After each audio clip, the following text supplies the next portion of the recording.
I bled out on an operating table while my family posed for photos at a charity gala. That's not even the worst part. I died for 78 seconds while my sister accepted a humanitarian award. My name is Peyton, and this is the story of how I died and why that was the moment I was finally reborn. Before we dive in, tell me in the comments where you're from. I love seeing the different places people tune in from. And if you're new here, don't forget to subscribe so you don't miss more stories like this. I've always been the fixer, the one who cleaned up every mess my family made. When my father's company started sinking, I stayed up for nights putting together presentations, trying to keep it alive. That day, I ignored the stabbing pain in my side because deadlines mattered more than my own body. My assistant, Emery, begged me to see a doctor, but I kept saying, "I'll be fine after this meeting." I wasn't. By the time I stumbled into urgent care, I could barely stand. The doctor's face changed the moment he saw the scan. "You're bleeding internally," he said, calling for an ambulance before I could even process the words. Everything blurred, the noise, the panic, the sirens outside. I remember clutching my phone, my hands shaking, dialing the people I thought would care. First, I called my mom. Straight to voicemail. Then my dad, no answer. My last hope was Jade, my perfect sister, the one everyone adored. She picked up after the third ring, her voice full of laughter and music in the background. "I'm about to go on stage, Peyton. What do you want?" I could barely speak through the pain, trying to tell her I was being taken to the hospital. She sighed, impatient. "You always make drama out of nothing. Just handle it yourself for once." And then she hung up. That sentence echoed in my head as the world around me began to fade. The paramedics were shouting something, but I couldn't focus. I remember the sound of my heart monitor slowing down, the voices turning distant. My last thought before everything went dark wasn't fear. It was the bitter understanding that if I died, they wouldn't even notice until the gala was over. In those final moments of consciousness, I realized something cruelly simple. I had spent my whole life earning their love, trying to prove I was worth their attention. Yet here I was, alone in an ambulance, bleeding out, while they smiled for cameras and toasted champagne. My mother probably told reporters how proud she was of her daughters, never mentioning that one was fighting for her life. Then everything went silent. No pain, no noise, no thought, just a void. I later learned that I was clinically dead for 78 seconds. And somehow, when my heart started again, I knew one thing for certain. Those 78 seconds were the most honest ones of my entire life. When I opened my eyes, everything felt hazy. The bright hospital lights stung, and my body felt heavy, like I was buried underwater. I heard a calm voice beside me saying, "You're okay, sweetheart. You made it." It was Nurse Rowan. She smiled gently, adjusting the blanket around me. I wanted to speak, but my throat was too dry. She explained that I had been in surgery for 4 hours, and the hospital tried calling every person I listed as my emergency contact. No one answered. Not my mother, not my father, not my sister. A few minutes later, Dr. Warner came in. His face was kind but serious. He said there had been complications, that my heart had stopped during the operation. "You were clinically dead for 78 seconds, he said quietly. The words didn't feel real. I stared at him, waiting for my brain to catch up. 78 seconds. Dead. It didn't sound like something that could happen to me, but it did. When he left, I picked up my phone, hoping to see missed calls or worried messages. There were none. My notification bar was empty, except for one thing. Instagram. My sister Jade had posted a photo at the gala. She was glowing in a silver gown, holding a glass of champagne, with our parents standing proudly beside her. The caption said, "Family is everything." The timestamp on the post was the same time I was in surgery, when my heart stopped beating. My chest tightened. I scrolled through more pictures, laughing, posing, smiling, all while I was lying on a hospital table fighting for my life. I didn't feel angry. I felt numb. I had spent years putting my family first, saving their business, fixing their mistakes, believing that deep down they loved me. But that night, their silence told me the truth. Nurse Rowan came back to check on me. She hesitated before saying softly, "Your sister did call once." My heart skipped, thinking maybe Jade cared. But the nurse continued. She just wanted to ask about transferring money for the after party. I felt my stomach turn. I didn't say a word. I simply turned my face away and stared at the blank hospital wall. That was all I needed to know. Lying there, I realized I had given everything to people who wouldn't have noticed if I never woke up. The physical pain from surgery was easier than the heartbreak. My body had stopped for 78 seconds, but my trust in them had stopped for good. That night, as I stared at the ceiling, I made a silent promise to myself. I would stop bleeding for people who never cared whether I lived or died. The old me, the one who always tried to earn their love, was gone on that operating table. The person who woke up would finally live for herself, not for them. The morning after surgery, my phone wouldn't stop buzzing. I thought maybe they had finally realized what happened. Maybe they were worried. But when I picked up, it was all the same noise as before. My mother's voice was sharp, scolding me for not replying sooner. She said I was being difficult and making things harder for everyone. My father called next, not to ask about my recovery, but to request work files for a meeting he couldn't handle without me. Then came Jade. She wasn't checking on me either. She wanted advice about her engagement party and ideas for decorations. I hung up before she could finish.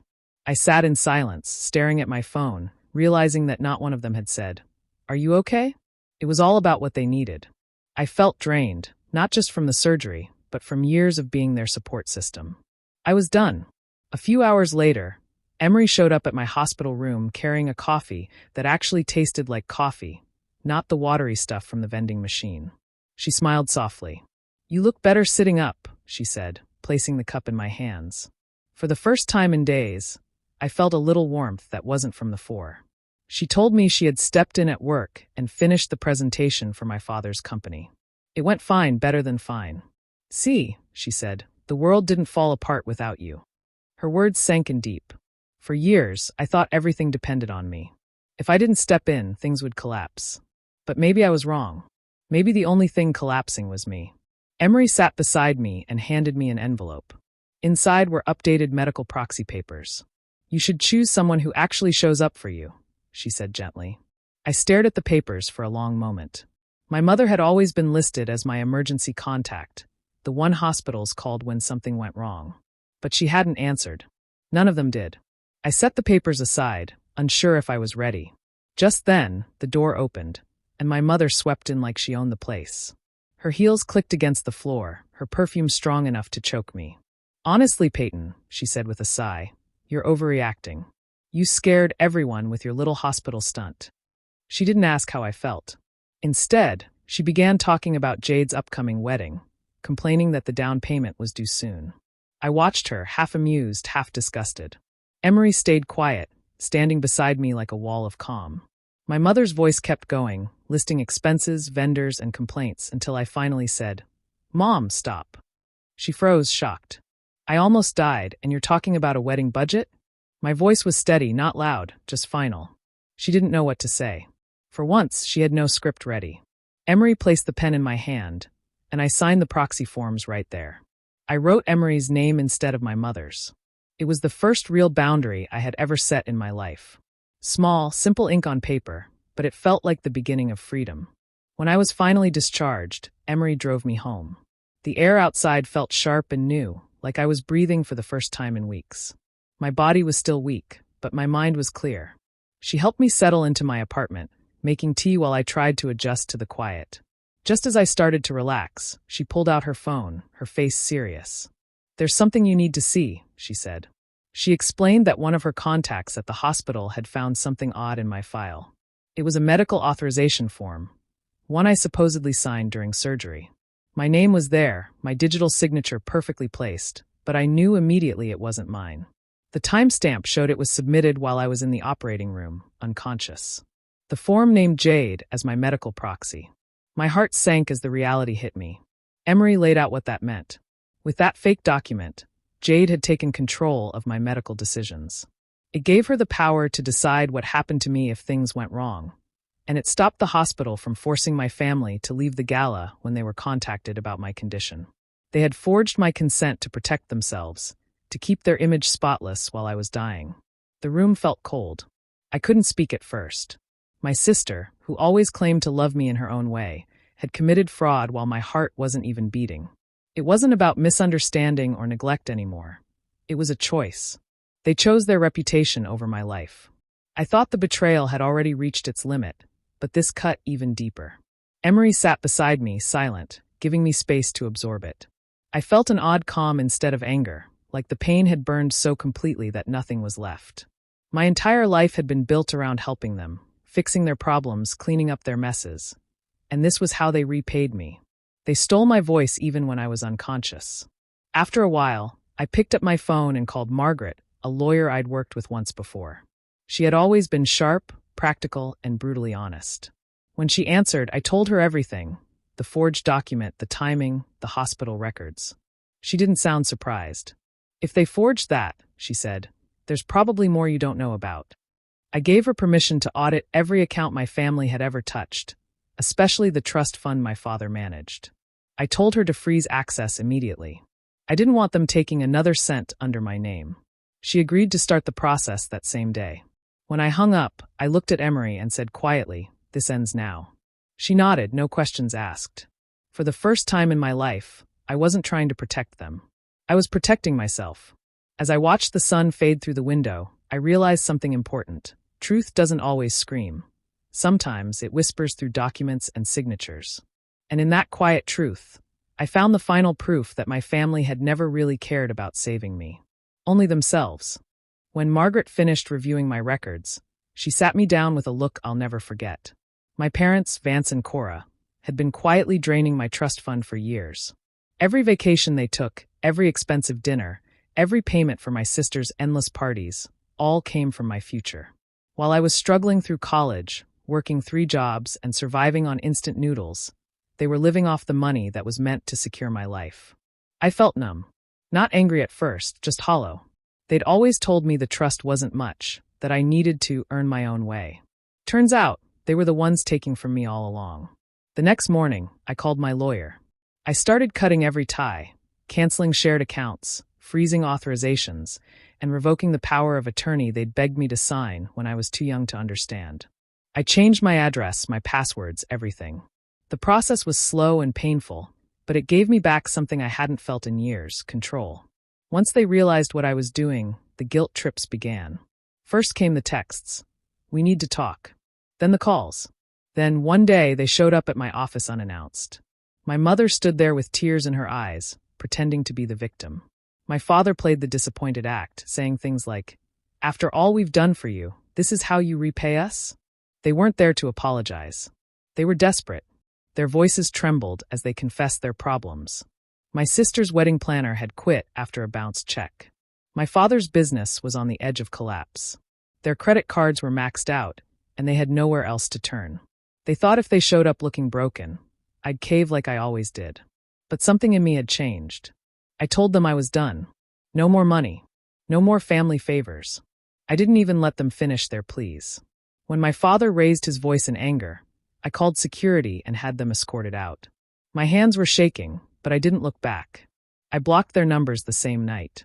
For years, I had believed that family meant unconditional support, that forgiveness was the only way to keep peace. But peace built on manipulation isn't peace, it's control. They had treated me like an ATM, not a daughter. Every kind gesture had come with a hidden cost.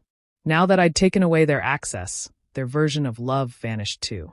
Days later, my mother left a voicemail, her tone cold and distant. "You've destroyed this family," she said. But I wasn't the one who did. They did, the moment they chose greed over love. When I finally transferred the last document and closed the joint accounts, I felt something I hadn't in years: freedom. Not the loud, dramatic kind, but quiet and steady. The kind that comes from knowing no one can use you again. For the first time, their crises weren't my burden. I was finally free to live my life on my own terms. When I saw Jordan's name flash on my phone, I hesitated before answering. He was the last person I expected to hear from. After everything that happened, I thought he would have disappeared with the rest of them. But his voice was different, shaken, tired, almost apologetic. He told me the wedding was off. He couldn't go through with marrying Jade after learning the truth about what my family had done. Then he said there was something I needed to hear. He had found one of Cora's old phones while helping Jade move out of his apartment. On it was a recording from years ago, 15 to be exact. His voice trembled as he explained, "I didn't want to listen at first, but when I realized it was about you, I had to." He sent me the file, and for a moment, I just stared at it. Part of me didn't want to press play. But I did. The sound was fuzzy, the kind of recording you'd expect from an old phone. Then I heard her voice, my mother's. Younger, sharper, colder. She was talking to a friend. Peyton wasn't supposed to happen, she said, almost laughing. We kept her because your father was afraid of how it would look. I never wanted. Her voice faded under the static, but I'd already heard enough. For a long time, I just sat there, letting the words sink in. It explained so much. The cold stares, the constant comparisons, the way I was always left behind while Jade was praised for simply existing. I used to think I had done something wrong, that I was too quiet, too emotional, too different. But I hadn't done anything. I was just never wanted in the first place. I thought the realization would crush me. For years, I had carried the pain of being ignored, hoping someday they'd see me for who I was. But instead of breaking me, that recording did the opposite. It freed me. All the guilt I'd carried for cutting ties, for saying no, for walking away, it disappeared. I finally understood that I wasn't the problem. I had never been. When Jordan called back to ask if I was okay, I thanked him. He didn't owe me anything, yet he gave me the one thing my family never had, the truth. I told him I hoped he'd heal too. He said he admired my strength, that he saw now what I'd lived through. For the first time, I felt seen. After I hung up, I sat in silence, feeling a strange calm settle in. I didn't cry. I didn't rage. I just breathed. The little girl who once begged for her mother's love was finally gone. In her place was someone lighter, someone who didn't need their approval to feel whole. I deleted the recording, not out of denial, but because I didn't need to keep it anymore. It had done its job. I knew the truth, and that was enough. For the first time, I felt completely free. Free from their lies, free from their shadows, free to finally live as myself. 6 months passed faster than I expected. My days no longer felt heavy or uncertain. I had my own apartment now, small but full of light. I decorated it the way I liked, not how someone else would approve. Every morning felt peaceful. No shouting, no demands, no guilt waiting in my messages. Just quiet and the sound of life moving forward. I found new friends through work and the local community center. They were kind in simple ways, checking in when I was tired, showing up with coffee, sharing laughter without judgment. It was strange at first, being treated with respect, but I grew to love it. Emery remained my closest friend, always reminding me how far I'd come. Together, we built a routine that felt healthy and real. For the first time, I didn't feel like I had to earn anyone's love. When my birthday came around, Emery insisted on throwing me a small gathering. Just a few close friends, soft music, good food, and genuine laughter. There were no expensive decorations or fake smiles. No speeches about family pride. It was warm, simple, and filled with people who actually cared. The cake had my name on it, something that hadn't happened in years. We sat around sharing stories, teasing each other, and taking silly photos. For the first time in my life, I didn't feel like an outsider in my own celebration. It wasn't about appearances or showing off. It was about peace. Emery gave me a necklace with a small phoenix pendant. A reminder, she said, that you rose again. I smiled because she was right. I had rebuilt myself from the ashes of everything they'd taken. The night was going perfectly until there was a knock on my door. The room fell quiet. When I opened it, Jade stood there. Her face was pale, eyes red, makeup running down her cheeks. She looked broken. "Peyton, please," she cried, clutching her phone like a lifeline. "Everything's falling apart. Jordan's gone. The wedding's canceled. Mom and Dad are losing the house." I didn't know where else to go. For a moment, I just looked at her. The old part of me, the one who always fixed things, wanted to comfort her. But that part of me no longer existed. I wasn't her safety net anymore. I wasn't anyone's. Behind me, I could hear my friends laughing again, someone turning the music back up. I took a slow breath and said quietly, "You'll figure it out, Jade. You always do." Then I closed the door. No shouting. No anger. Just finality. I turned back to my friends, and Emery handed me another slice of cake. The moment Jade disappeared from my doorstep, it felt like the last thread tying me to that old, painful life had finally snapped. We raised our glasses and toasted, not to survival, but to living. The music played louder, laughter filled the room, and I realized something simple but powerful. I wasn't alone anymore. I was home. Silence became my greatest weapon. I didn't shout, argue, or explain myself anymore. I simply disappeared from their world. No messages, no calls, no last chances. My number was the same, but they no longer had access to me. The same silence they once used to punish me was now mine to control, and it spoke louder than any words ever could. In the months that followed, I didn't check up on them, but word still reached me through others. My father's company started falling apart without someone constantly fixing his mistakes. He had built it on quick deals and borrowed time, and I had been the one holding it together. Once I stopped, everything began to crumble. Investors pulled out, deadlines were missed, and the contracts I used to manage fell apart. He tried reaching out through lawyers, pretending it was business-related, but I never responded. The family home that had once been their pride, the stage for their parties and perfect photos, went into foreclosure. I saw a photo of it online once, empty windows, an auction sign outside. Cora had always said that house represented our family's legacy. Now it was just another property lost to debt. My mother's social circle dissolved quickly after that. Without money or influence, her so-called friends vanished. She had spent her life maintaining appearances, and when the image broke, no one stayed. Her calls came at strange hours, some angry, others tearful, but I never picked up. I didn't hate her anymore. I just didn't care. That was the real freedom I never knew I needed. Jade's fall was slower, but painful in its own way. Her fiancé, Jordan, had left her, and without the family money, she couldn't keep up her lifestyle. I heard she tried starting a small business, something about event planning, but it didn't last long. Her name no longer opened doors, and she didn't know how to stand without someone else's help. For once, she had to live with the results of her choices.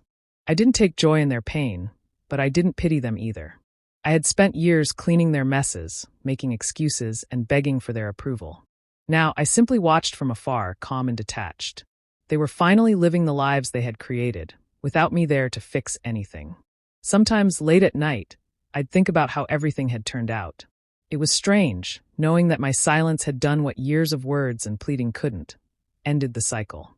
I didn't need revenge in the traditional sense. Their downfall wasn't my goal, my peace was. Each day that passed without a call or message from them felt like another layer of freedom. My silence wasn't cruel. It was final. They had chosen to ignore me when I needed them most.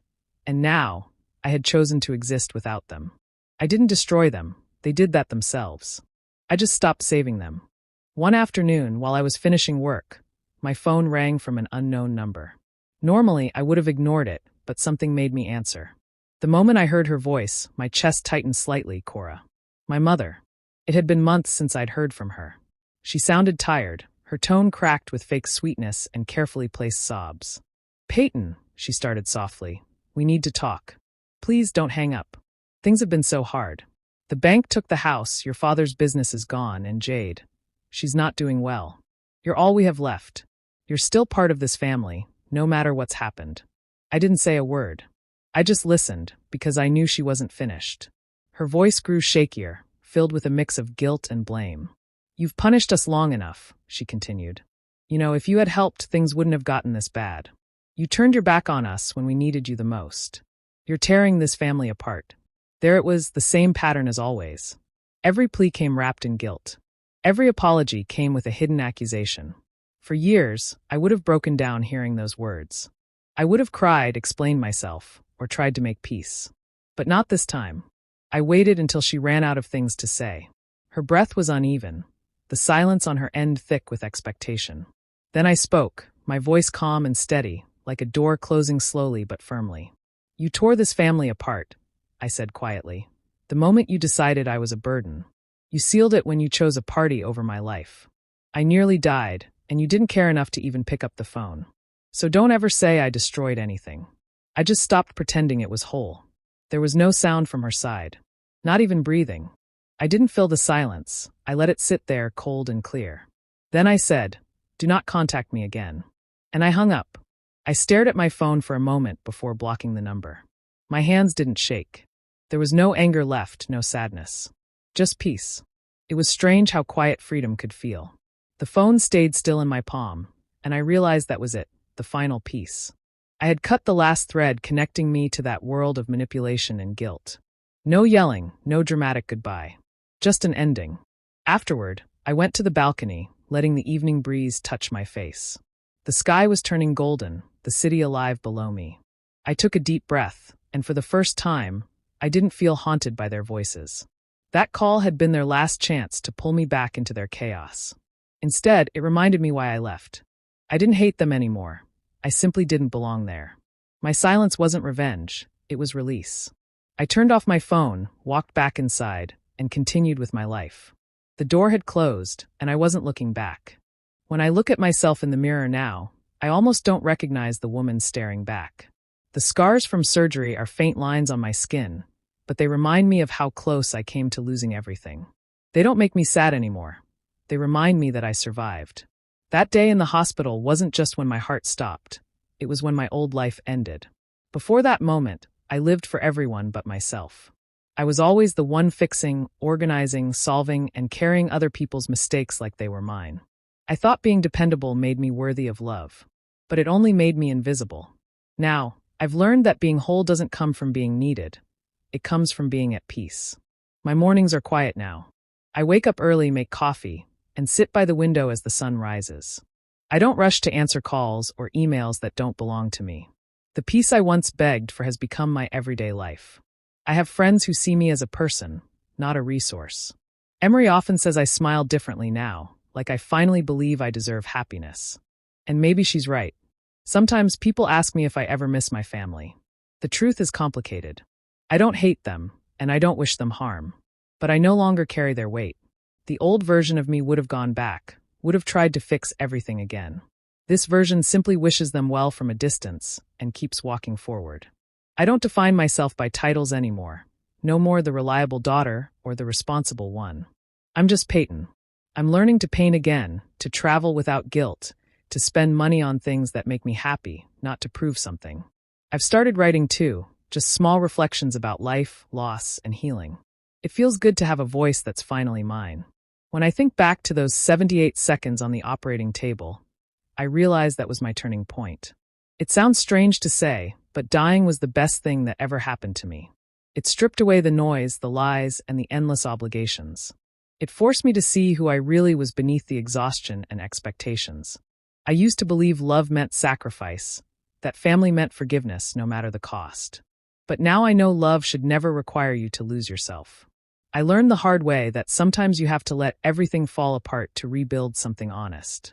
If someone had told me years ago that I'd be happy after losing everyone I thought I needed, I wouldn't have believed them. But I am. Truly. My life isn't perfect, but it's peaceful. And that's more than I ever had before. I spent years bleeding for people who wouldn't have noticed if I disappeared. It took nearly dying to realize that my own life was worth saving. And I did save it. Not through revenge or anger, but through silence, strength, and finally choosing myself.